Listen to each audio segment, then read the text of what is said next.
Donc merci à tous ceux qui sont là, merci à ceux qui m'ont remplacé à la galerie pour faire cette conférence.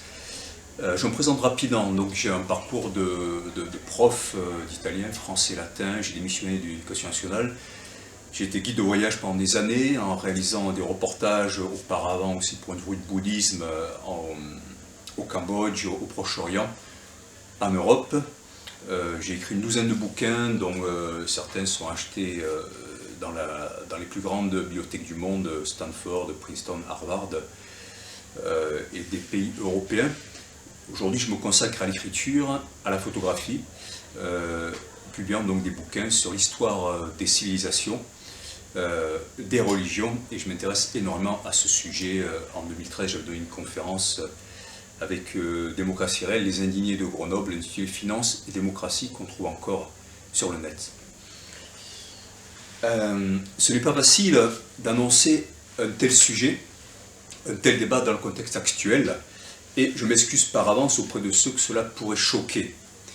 Mais nous ferons simplement œuvre d'historien des faits, des idées, des idéologies, essayant de ne souscrire à aucune d'elles, et refusant le déni de certains courants historiquement prouvés dont nous subissons et risquons encore de subir les conséquences. Et donc, loin des théories du complot, et en mettant l'histoire immédiate en train de s'écrire en perspective avec les tendances mondiales depuis plusieurs décennies, avec une analyse rigoureuse des faits, des structures et des personnes mises en cause dans la gestion catastrophique de la crise du coronavirus, et les décisions toujours en partie en vigueur de restriction des libertés publiques, eh bien, nous nous poserons la question de l'évolution de notre société ainsi que de la vigilance et des actions possibles pour assurer nos libertés publiques et individuelles. En introduction au débat, je voudrais vous lire des textes extrêmement importants d'intellectuels du XXe siècle qui sont enseignés à l'école, à l'université, reconnus et qui ont eu véritablement une influence sur l'histoire. Le premier, c'est Bertrand Russell. Non, plutôt Aldous Huxley. Voilà, on va prendre l'ordre Aldous Huxley. Alors je précise que je n'ai pas du tout extrait les œuvres du contexte. La vie et les œuvres, les prises de position de chacun de ces auteurs, eh bien, démontrent que les paroles qu'elles ont prononcées n'étaient pas vaines, elles n'étaient pas des paroles prononcées en vain, que ces intellectuels soient pour ou contre ceux dont ils ont annoncé l'imminence. Alors, dans Retour au meilleur des mondes, une œuvre méconnue d'Aldous Huxley, l'écrivain anglais reprend des conférences données sur les campus américains qui firent de lui le maître à penser de la génération hippie. Et donc je précise qu'il est mort exactement le même jour, Aldous Huxley, que John Fitzgerald Kennedy, ce qui est quand même assez troublant. C'était le 22 novembre 1963. Voici ce qu'il dit. Dans le monde où nous vivons, ainsi qu'il a été indiqué dans les chapitres précédents, d'immenses forces impersonnelles tendent vers l'établissement d'un pouvoir centralisé et d'une société enrégimentée. La standardisation génétique est encore impossible, mais les gros gouvernements et les grosses affaires possèdent déjà, ou posséderont bientôt tous les procédés pour la manipulation des esprits décrits dans le meilleur des mondes, avec bien d'autres que mon manque d'imagination m'a empêché d'inventer. N'ayant pas la possibilité d'imposer l'uniformité génétique aux embryons, les dirigeants du monde, trop peuplés et trop organisés, essaieront d'imposer une uniformité sociale et intellectuelle aux adultes et à leurs enfants. Pour y parvenir, ils feront usage, à moins qu'on les en empêche, de tous les procédés de manipulation mentale à leur disposition et n'hésiteront pas à renforcer ces méthodes de persuasion non rationnelles par la contrainte économique et des menaces de violence physique, effondrement, société et policière. Si nous voulons éviter ce genre de tyrannie, il faut que nous commencions sans délai notre éducation et celle de nos enfants pour nous rendre aptes à être libres, à nous gouverner nous-mêmes. Sous la férule d'un dictateur scientifique, là on est au cœur du sujet, l'éducation produira vraiment les effets voulus et il en résultera que la plupart des hommes et des femmes en arriveront à aimer leur servitude sans jamais songer à la révolution. Il semble qu'il n'y ait aucune raison valable pour qu'une dictature parfaitement scientifique soit jamais renversée. Et en attendant, il reste encore quelques libertés dans le monde, Il est vrai que beaucoup de jeunes n'ont pas l'air de l'apprécier. Là, on est 5 personnes en tout, et pas forcément les plus jeunes d'esprit, bien sûr, pas forcément en année. Mais un certain nombre d'entre nous croient encore que sans elle, les humains ne peuvent pas devenir pleinement humains et qu'elle a donc une irremplaçable valeur. Peut-être les forces qui la menacent sont-elles trop puissantes pour que l'on puisse leur résister très longtemps. C'est encore et toujours notre devoir de faire tout ce qui est en notre pouvoir pour nous opposer à elle. Texte très émouvant de Aldous Huxley. Le meilleur des mondes de 1958, c'était au cours d'une tournée dans les campus américains où Aldous Huxley avertissait les jeunes américains. Voici à présent des citations de Bertrand Russell, 1872-1970, prix Nobel de littérature en 1950, tiré de Dédale et Icare, Icarus or the Future of Science, 1924, et Science, Puissance, Violence, On Scientific Dictatorship, 1954, chez Alia, en 2015. Bien que cette science sera diligemment étudiée, elle sera confinée dans la classe dirigeante. C'est des extraits, tout ne se suit pas. Graduellement, par les lavages sélectifs, les différences congénitales entre les gouvernants et les gouvernés s'accroîtront jusqu'à ce qu'ils deviennent presque des espèces différentes. Une révolte de la plèbe sera presque aussi impensable qu'une insurrection organisée de brebis contre la pratique de manger du mouton. Lorsque je parle de gouvernement mondial, je parle d'un gouvernement qui gouverne réellement, pas d'une gentille façade comme la Ligue des Nations ou d'une fraude prétentieuse comme les Nations Unies. Sous leur forme actuelle, un gouvernement international doit posséder les seules bombes atomiques, les seules usines pouvant les produire, la seule force aérienne, les seuls navires et plus généralement, tout ce qui peut être nécessaire pour le rendre irrésistible. Il devra être obligé en vertu de sa constitution d'intervenir par la force des armes contre toute nation qui refuserait de se soumettre à son arbitrage. Il faut s'attendre à ce que les avancées de la physiologie et de la psychologie donnent au gouvernement beaucoup plus de contrôle sur le mental des individus qu'ils n'en ont maintenant même dans les pays totalitaires. Fichte écrivit que l'éducation devait viser à détruire le libre arbitre afin que, après que les élèves aient quitté l'école, ils soient incapables pour tout le reste de leur vie de penser ou d'agir de façon autre que celle que leurs maîtres d'école leur ont souhaité. Mais en ces temps-là, c'était un idéal inaccessible. Ensuite, il parle de Marx. Mais dans le futur, de tels échecs ne seront pas à même de se produire lorsqu'il y aura dictature.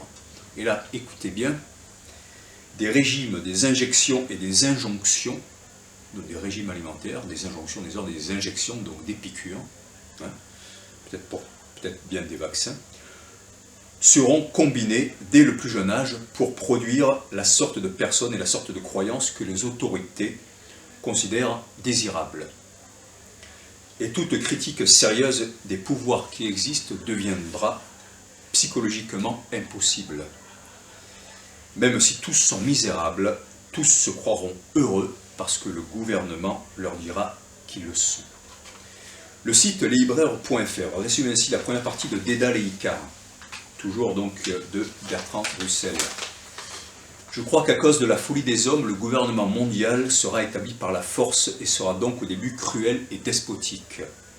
Mais je crois aussi que cela sera nécessaire à la conservation de la civilisation scientifique et qu'une fois mis en place, ce gouvernement donnera progressivement naissance aux autres conditions nécessaires à une existence tolérable. Voilà, donc le point de vue de Bertrand Russell. Sur le même sujet, Engels, le compagnon de Marx, souhaitait dans le numéro de la Nouvelle Gazette rhénane du 13 janvier 1849 la fin des peuples anti-révolutionnaires, tels que les Bretons, les Basques, les Écossais des Highlands, en même temps que celle des classes dirigeantes, dans une prochaine grande guerre mondiale. Écoutons-le en 1849. Il n'y a aucun pays en Europe qui ne possède quelque part les restes d'un ou plusieurs peuples, survivance d'une ancienne population refoulée et soumise par la nation devenue plus tard l'élément moteur de l'évolution historique. Ces survivances d'une nation impitoyablement piétinée par la marche de l'histoire, comme dit Hegel, ces déchets de peuple deviennent chaque fois les soutiens fanatiques de la contre-révolution. Et ils le restent jusqu'à leur extermination et leur dénationalisation définitive. Leur existence même n'est-elle pas déjà une protestation contre une grande révolution historique? La conflagration générale amènera l'éclatement de cette ligue séparatiste et fera disparaître jusqu'au nom de ces petites nations obstinées. La prochaine guerre mondiale ne se contentera pas de balayer de la surface de la Terre des classes et des dynasties réactionnaires, mais aussi des peuples réactionnaires tout entiers, et cela aussi c'est un progrès. Alors, cette conférence, on peut l'intituler de différentes façons, dont comment un gouvernement effondre l'économie de son pays et suspend les libertés de ses citoyens avec leur collaboration active pour une grippe. Alors, quelques définitions et quelques rappels historiques. Stratégie du choc, plan Condor sur 2 continents, loge P2 en Italie, poste avancé des USA. Mais d'abord, j'ai découvert aujourd'hui une lamentation d'Ésaïe qui est assez bouleversante, c'est 8.22. En fait, j'ai regardé ça parce qu'on a beaucoup parlé de Gilead. Et Gilead, je ne sais pas si certains le savent, mais en fait, c'est le nom anglais de Galad. Et Galad, j'avais travaillé dessus pour mon livre sur le Graal, en fait. Il tire son nom dans le Graal du baume de Galad. C'est une expression biblique, c'est un baume qui pouvait tout guérir, une sorte de panacée dans la Bible. Et donc, cette multinationale des vaccins, industrie pharmaceutique, a pris ce nom de Gilead, Galad. Et en cherchant la référence, pour le citer, je tombe sur cette extraordinaire prophétie, lamentation d'Ésaïe, de Jérémie 8.22.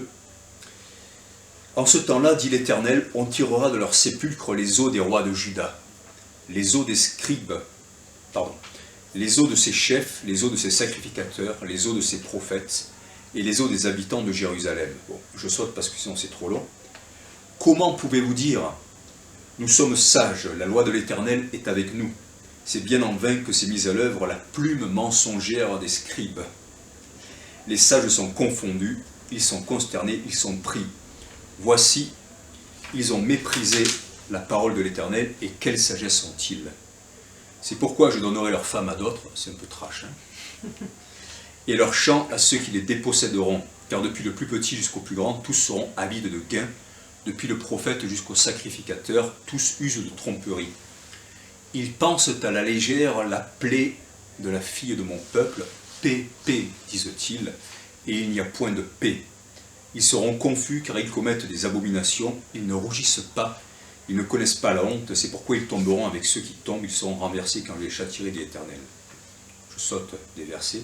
Nous espérions la paix, et il n'arrive rien d'heureux, un temps de guérison, et voici la terreur.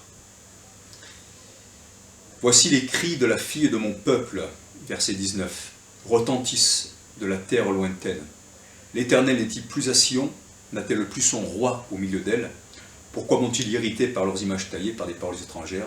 La moisson est passée, l'été est fini, et nous ne sommes pas sauvés. Je suis brisé par la douleur de la fille de mon peuple, je suis dans la tristesse, l'épouvante me saisit. Là on arrive à 8.22. N'y a-t-il point de baume en Galade, n'y a-t-il point de médecin? Pourquoi donc la guérison de la fille de mon peuple ne s'opère-t-elle pas? En anglais, ça fait Jeremiah weeps for his people, 8.22.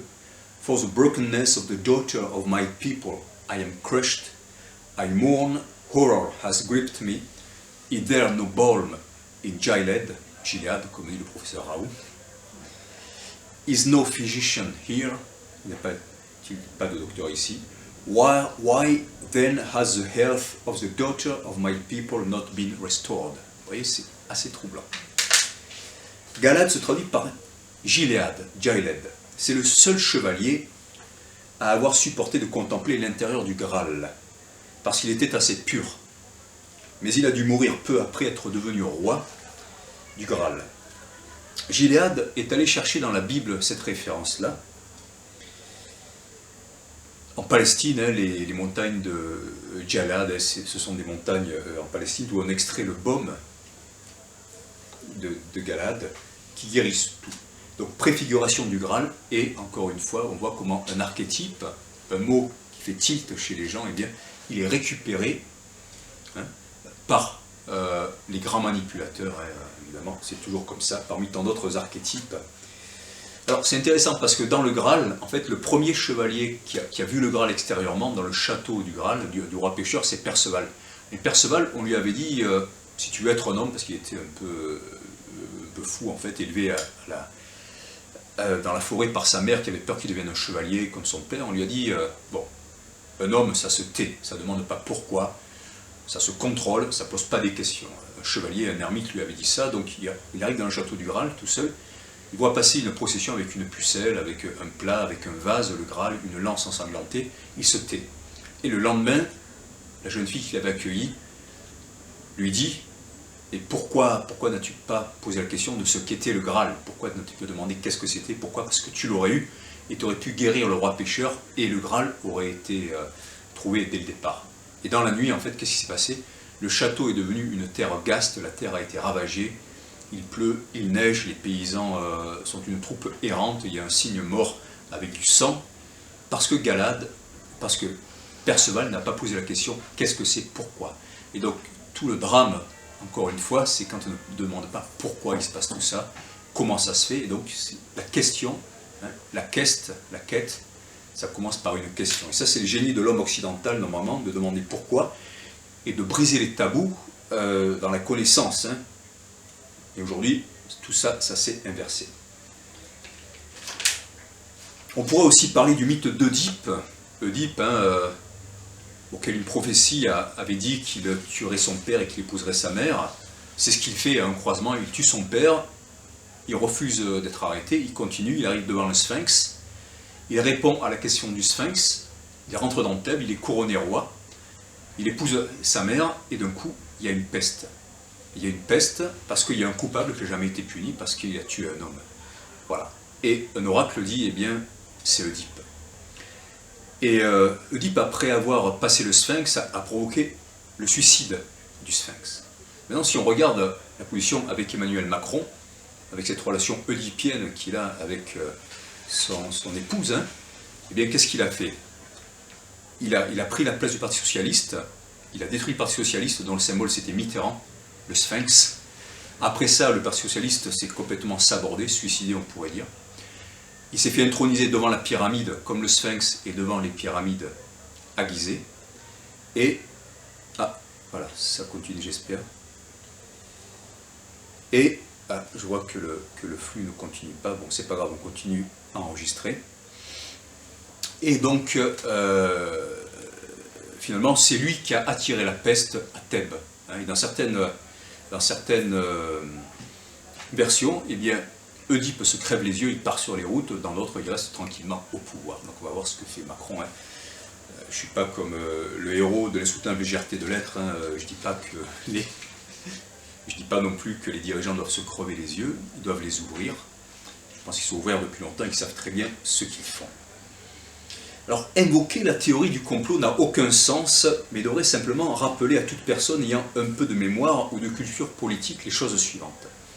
Tout d'abord, c'est le scandale international dans les années 70 et 80 de la Loggia Propaganda 2, la loge P2. À sa tête, Licio Gelli, un fasciste déclaré auprès de ses proches, hein, en tout cas, de ceux qui le savaient, proche des dictatures sud-américaines mises en place par les Américains du Nord en Amérique du Sud, par le plan Condor, on y revient.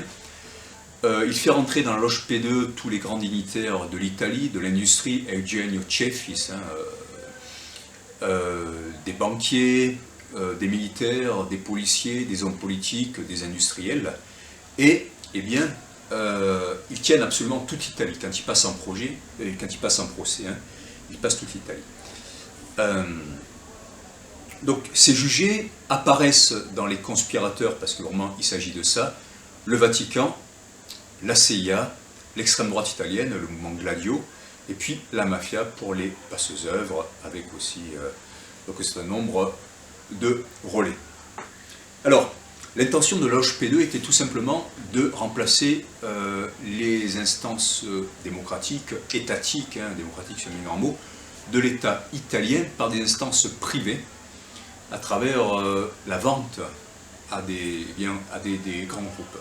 Dans cette loge P2, il y avait un certain Silvio Berlusconi en 1978, hein, qui avait, je ne me rappelle plus de son numéro de carte, mais en tout cas le programme de Berlusconi dans les années 90 et 2000, ça a été tout simplement la réalisation du programme de la loge P2. Ça, ce sont des choses qui sont établies. La culture, selon Berlusconi, c'était quoi? C'était le Tititainment de Zbigniew Brzezinski, l'éminence grise de la CIA. Tititainment, tit, eh bien, ce sont les seins des femmes, et entertainment, c'est-à-dire montrer du sexe, des belles femmes en tenue légère, divertir la population, hein, pourquoi pas leur donner aussi de la malbouffe, et les abrutir comme ça, par la sous-culture, pour les endormir, en donnant l'impression d'être quelqu'un de très drôle et finalement qui a réussi dans la vie. Des gens sous contrôle avec leur consentement. Il y avait évidemment la stratégie de la terreur en Italie à cette époque-là, avec les années de plomb, entre autres l'attentat de la gare de Bologne, qui aujourd'hui, on le sait, a été provoqué et voulu par l'extrême droite et attribué évidemment à l'extrême gauche, aux Brigades Rouges. Tout ça, c'était en lien avec le plan Condor aux États-Unis, c'est-à-dire élaboré aux États-Unis, et donc le projet MK Ultra. Alors, le projet MK Ultra, c'était un projet qui avait été élaboré par la CIA en relation avec le psychiatre canadien Donald Evan Cameron, qui avait interrogé les criminels nazis à Nuremberg. Et dans son hôpital psychiatrique au Canada, il avait appliqué certaines des méthodes des nazis. Entre autres, il était arrivé à mettre les gens en état de choc par la privation sensorielle, les électrochocs, de l'isolement. Bon. Et dans cet état de choc, dans cette sidération mentale, il arrivait à les reprogrammer. Il y avait un état de blanc mental. Ces travaux ont été conduits avec la CIA et ensuite récupérés par les Chicago Boys de l'université de Chicago, fondée par Rockefeller au début du XXe siècle, pour soit profiter d'événements naturels, des cataclysmes, mais surtout, à la suite de coups d'État, traumatiser la population et les reprogrammer dans le sens de l'acceptation d'un gouvernement militaire avec une ultralibéralisation. L'archétype de ça, eh bien, c'est la révolution de Pinochet en 1973, le 11 septembre 1973, où Salvador Allende est renversé, les gens sont arrêtés, mis dans des stades, torturés, mis dans des camps, promenés au-dessus des cactus en hélicoptère, jetés dans la mer. Hein. Il y a un très bon film sorti il y a quelques années qui s'appelle Colonia Dignidad, et qui montre comment des anciens nazis, des colonies d'Allemands complètement fous, hein, récupéraient les dissidents et les rééduquaient, en réalité en les traumatisant, en faisant des expériences sur eux. Tout ça, ce sont des choses qui existent. Il y a eu une exfiltration des criminels de guerre nazis à la fin de la Deuxième Guerre mondiale par l'opération Ratline, exfiltrés entre autres par la Croix-Rouge, le Vatican, la CIA, tout ça, pour venir, soi-disant, combattre le communisme. Alors je ne suis pas du tout marxiste, hein, je déteste autant le libéralisme que le stalinisme, que le communautarisme, que l'ultralibéralisme, hein, ou que des formes réactionnaires ou de retour à l'ancien régime. Mais quoi qu'il en soit, c'est comme ça que ça s'est passé. Les maîtres à penser de l'école de Chicago, fondée par David Rockefeller, eh bien, c'était Milton Friedman et Friedrich von Hayek. Chronologiquement, d'abord von Hayek, puis son disciple Milton Friedman, et l'un comme l'autre, eh bien, ils ont été nobelisés. C'était les maîtres à penser aussi de Margaret Thatcher dans les années 80 en Angleterre, c'est-à-dire profondément marquer la population et faire les choses sans hésiter, à laisser mourir les gens de faim, à envoyer la police monter pour frapper les mineurs. Voilà. Tout ça, c'était volontaire. Dans l'audition du professeur Raoult devant les parlementaires il y a quelques jours, fin juin, il faut être très attentif. En fait, il cite Milton Friedman qui a dit il n'y a pas de repas gratuit. Il faut savoir que le docteur Raoult est quelqu'un d'extrêmement cultivé. Il a un bac littéraire. Après avoir arrêté l'école et voyagé 2 ans comme marin embarqué sur des bateaux, hein, c'est un baroudeur, il passe le bac en candidat libre, puis finalement il s'inscrit en médecine et puis il devient virologue comme son grand-père. Hein. Donc c'est quelqu'un qui connaît le monde, qui connaît la vie, et il est extrêmement cultivé lorsqu'il cite Baudrillard. Merci. Lorsqu'il cite Jean Baudrillard, Simulacre et Simulation sur Sud